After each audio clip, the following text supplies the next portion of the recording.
Beef എന്ന പേരിലുള്ള Spanish സിനിമയുടെ പ്രദർശന അനുമതി അവർ നിഷേധിച്ചു. എന്താണ് കാരണം? ബീഫ് എന്നാൽ അവർക്ക് ഒരർത്ഥമേ ഉള്ളൂ.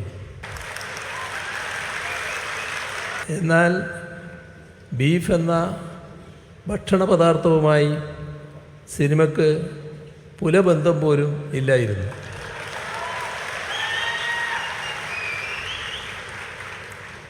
സ്പാനിഷ് ജനപ്രിയ സംഗീതമായ ഹിപ്പ് ഹോപ്പ്, ആ ഹിപ്പ് ഹോപ്പുമായി ബന്ധപ്പെട്ട സിനിമയായിരുന്നു അത്.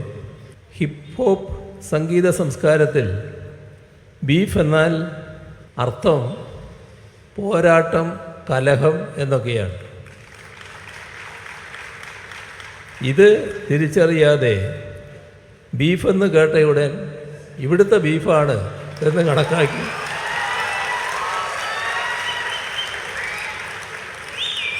അതിനെതിരെ വാളെടുക്കുന്ന നിലയാണ് കേന്ദ്ര സർക്കാർ സ്വീകരിച്ചത്. എത്ര പരിഹാസ്യമായ കാര്യമാണ് ഇത് എന്ന് നോക്കുക.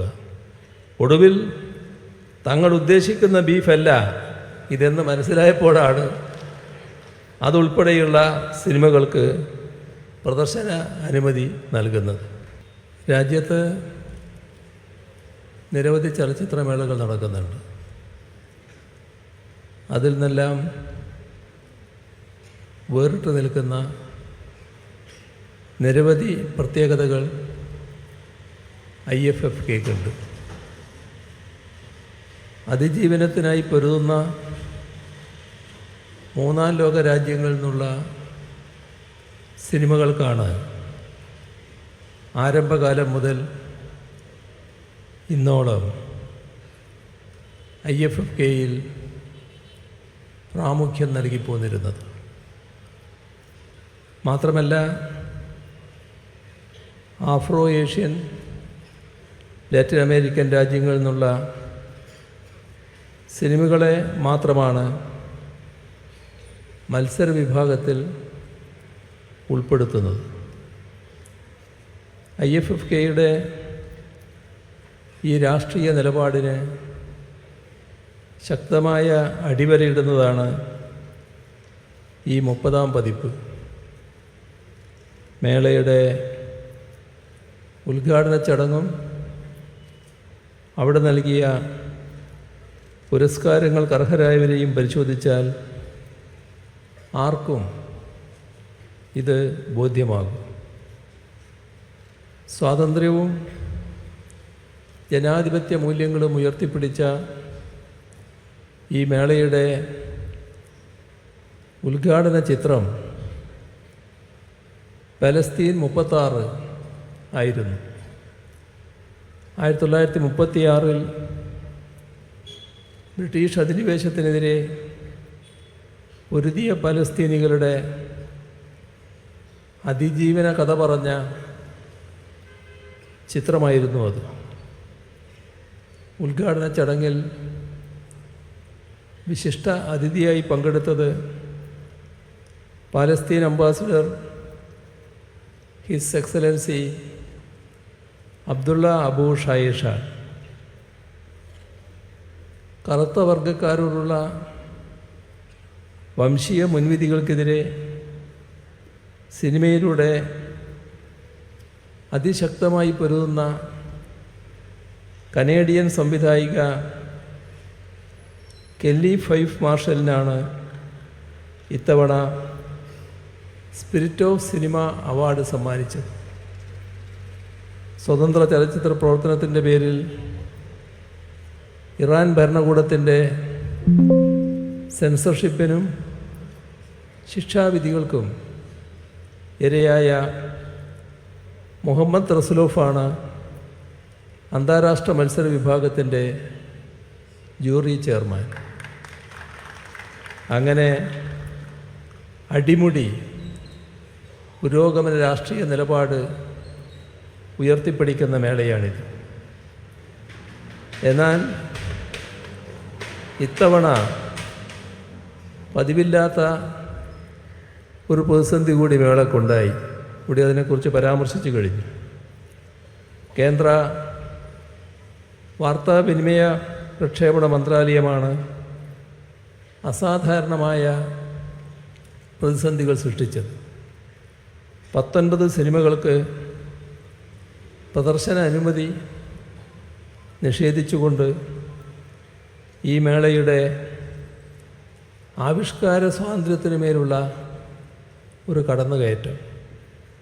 അതിൻ്റെ ഫലമായി ആദ്യ ദിവസങ്ങളിൽ 10ഓളം സിനിമകളുടെ പ്രദർശനം റദ്ദാക്കേണ്ടി വന്നു.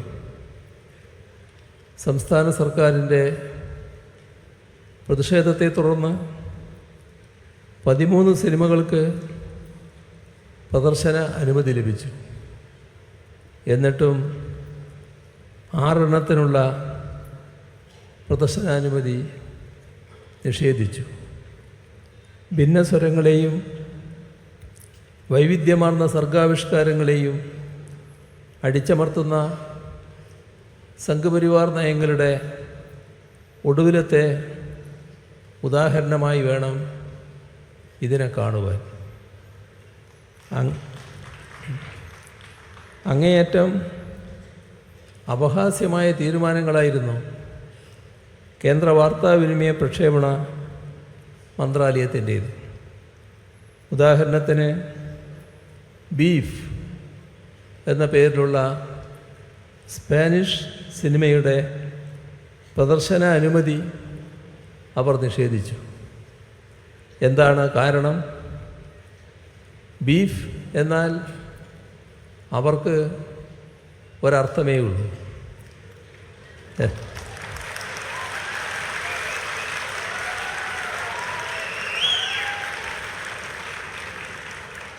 എന്നാൽ ബീഫ് എന്ന ഭക്ഷണ പദാർത്ഥവുമായി സിനിമയ്ക്ക് പുലബന്ധം പോലും ഇല്ലായിരുന്നു.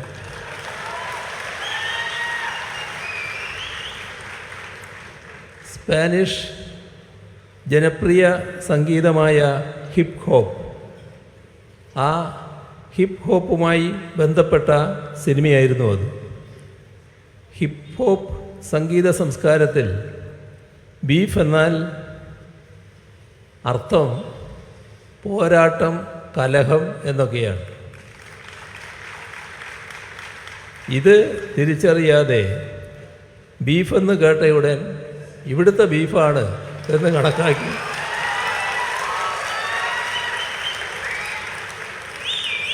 അതിനെതിരെ വാളെടുക്കുന്ന നിലയാണ് കേന്ദ്ര സർക്കാർ സ്വീകരിച്ചത്. എത്ര പരിഹാസ്യമായ കാര്യമാണ് ഇത് എന്ന് നോക്കുക. ഒടുവിൽ തങ്ങൾ ഉദ്ദേശിക്കുന്ന ബീഫല്ല ഇതെന്ന് മനസ്സിലായപ്പോഴാണ് അതുൾപ്പെടെയുള്ള സിനിമകൾക്ക് പ്രദർശന അനുമതി നൽകുന്നത്. മറ്റൊരു പ്രധാന സിനിമ പ്രദർശനാനുമതി നിഷേധിച്ചവയുടെ കൂട്ടത്തിലുണ്ട്. ലോക ക്ലാസിക്കായ ബാറ്റിൽഷിപ്പ് പൊട്ടംകിൻ എന്ന സിനിമയാണിത്. വിഖ്യാത ചലച്ചിത്രകാരൻ ഐൻസ്റ്റീൻ്റെ ഈ സിനിമ ഇവിടെ തന്നെ എത്രയോ തവണ നമ്മൾ പ്രദർശിപ്പിച്ചിരുന്നു. മാത്രമല്ല, ചലച്ചിത്ര വിദ്യാർത്ഥികൾ ആവർത്തിച്ച് പഠിക്കുന്ന സിനിമ കൂടിയാണിത്. അതുകൊണ്ട് തന്നെ ലോക സിനിമയെപ്പറ്റിയുള്ള കേന്ദ്ര ഭരണ സംവിധാനത്തിൻ്റെ അജ്ഞതയുടെ നിർലജ്ജമായ പ്രകടനമായി വേണം ഈ തീരുമാനത്തെ കണക്കാക്കാൻ. സാർ ചക്രവർത്തിമാരുടെ പട്ടാളത്തിനെതിരെ പടക്കപ്പലിലെ തൊഴിലാളികൾ നടത്തിയ പ്രക്ഷോഭത്തിൻ്റെ കഥയാണല്ലോ ഈ സിനിമയുടെ പ്രമേയം. തൊഴിലാളി വർഗത്തിൻ്റെ ഉയർത്തെഴുന്നേൽപ്പിൻ്റെ കഥ പറയുന്ന സിനിമ വലതുപക്ഷ പിന്തിരിപ്പൻ ശക്തികൾക്ക് അനഭിമതമായി തോന്നിയതിലും അത്ഭുതപ്പെടാനില്ല. പലസ്തീൻ രാഷ്ട്രീയം ചർച്ച ചെയ്യുന്ന സിനിമകൾക്ക് സെൻസർ ഇളവ് നിഷേധിച്ചതിലൂടെ പാലസ്തീൻ പ്രശ്നത്തിൽ കേന്ദ്ര സർക്കാരിൻ്റെ നിലപാട് ഒരിക്കൽ കൂടി വ്യക്തമായി. ചേരിചേരാ നയത്തിൻ്റെ ഭാഗമായി എക്കാലവും പാലസ്തീൻ്റെ പക്ഷത്ത് നിൽക്കുന്ന രാജ്യമാണ് ഇന്ത്യ. പാലസ്തീൻ വിമോചന സംഘടനയെ അംഗീകരിച്ച ഇതര രാഷ്ട്രവും ഇന്ത്യയാണ്.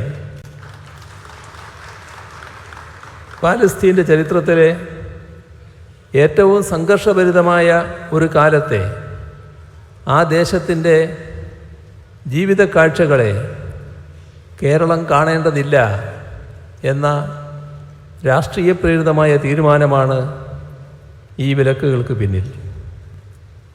2016 2017 IFFKയിൽ സുവർണ ചകോരം ലഭിച്ച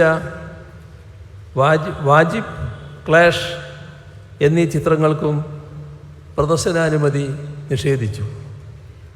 വിഖ്യാത ആഫ്രിക്കൻ സംവിധായകനും തിരക്കഥാകൃത്തുമായ അബ്ദേർ റഹ്മാൻ സിസാക്കോയുടെ തിംബുക്തു, ബമാക്കോ എന്നീ 2 സിനിമകൾക്കും പ്രദർശന അനുമതി നിഷേധിക്കപ്പെട്ടു. അദ്ദേഹത്തിനാണ് ഇത്തവണ കേരളം ലൈഫ് ടൈം അച്ചീവ്മെൻറ്റ് പുരസ്കാരം സമ്മാനിക്കുന്നത് എന്നതും ഓർക്കണം. 57 കൊല്ലം മുൻപുള്ള the hour of the furnaces എന്ന ചിത്രത്തിനും വിലക്കുണ്ടായിരുന്നു. 6 കൊല്ലം മുൻപ് ഇതേ വേദിയിൽ IFFKയുടെ ലൈഫ് ടൈം അച്ചീവ്മെൻറ്റ് പുരസ്കാരം സ്വീകരിച്ച ഫെർണാണ്ടോ സൊളാനസിൻ്റെ സിനിമയാണിത്. നിങ്ങളിൽ പലരും അത് കണ്ടിരിക്കും. അർജന്റീനിയൻ സർക്കാരിൻ്റെ ജനവിരുദ്ധ നയങ്ങൾക്കെതിരെ കോടതിയിൽ മൊഴി നൽകിയതിൻ്റെ പേരിൽ ബ്യൂണസ് അയേഴ്സിലെ തെരുവിൽ വെച്ച് അദ്ദേഹത്തിന് വെടിയേറ്റു. ഗുരുതരമായ പരിക്കുകളോടെ ആംബുലൻസിലേക്ക് കയറുമ്പോൾ സൊളാനസ് വിളിച്ചു പറഞ്ഞു, അർജന്റീന മുട്ടുകുത്തുകയില്ല, ഞാൻ നിശബ്ദനാവാനും പോകുന്നില്ല. ഇങ്ങനെ വെടിയേറ്റ് പിടയുമ്പോഴും നിലപാടുകൾ ഉയർത്തിപ്പിടിച്ച സൊളാനസിനെ പോലുള്ള വിപ്ലവകാരികളായ ചലച്ചിത്രകാരന്മാരാണ് എന്നും IFFKക്ക് സ്വാതന്ത്ര്യബോധത്തിൻ്റെ ഊർജം പകർന്നു നൽകിയിട്ടുള്ളത്. അദ്ദേഹത്തിൻ്റെ വാക്കുകൾക്ക് ഏറെ പ്രസക്തിയുള്ള കാലമാണിത് എന്ന് പ്രത്യേകം പറയേണ്ടതില്ലല്ലോ. ഇത് കേവലം കേന്ദ്ര വാർത്താവിനിമയ പ്രക്ഷേപണ മന്ത്രാലയത്തിലെ ചില ഉദ്യോഗസ്ഥരുടെ അജ്ഞത കൊണ്ടുണ്ടായ സാങ്കേതിക നടപടിയല്ല. 30 വർഷം പ്രായമായ IFKയെ ഞെരിച്ചു കൊല്ലാനുള്ള സ്വച്ഛാധിപത്യപരമായ ശ്രമങ്ങളാണ് ഇതിനു പിന്നിൽ. ഇത് തിരിച്ചറിഞ്ഞാണ് ഇക്കാര്യത്തിൽ കൃത്യമായ നിലപാട് സംസ്ഥാന സർക്കാർ സ്വീകരിച്ചത്.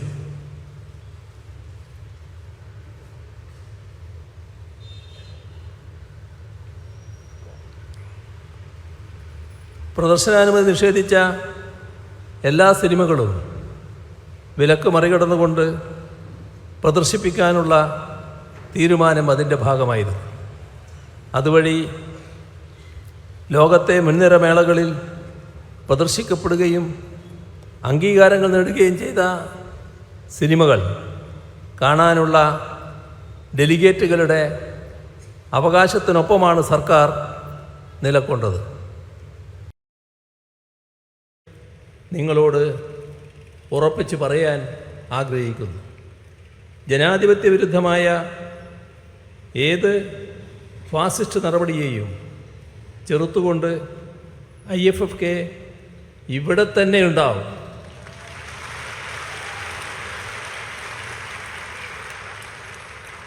ആവിഷ്കാര സ്വാതന്ത്ര്യത്തിനു മേലുള്ള കടന്നുകയറ്റത്തിന് മുൻപിൽ ഒരു കാരണവശാലും IFFK മുട്ടുമടക്കില്ല എന്നുകൂടി ഈ ഘട്ടത്തിൽ അറിയിക്കട്ടെ.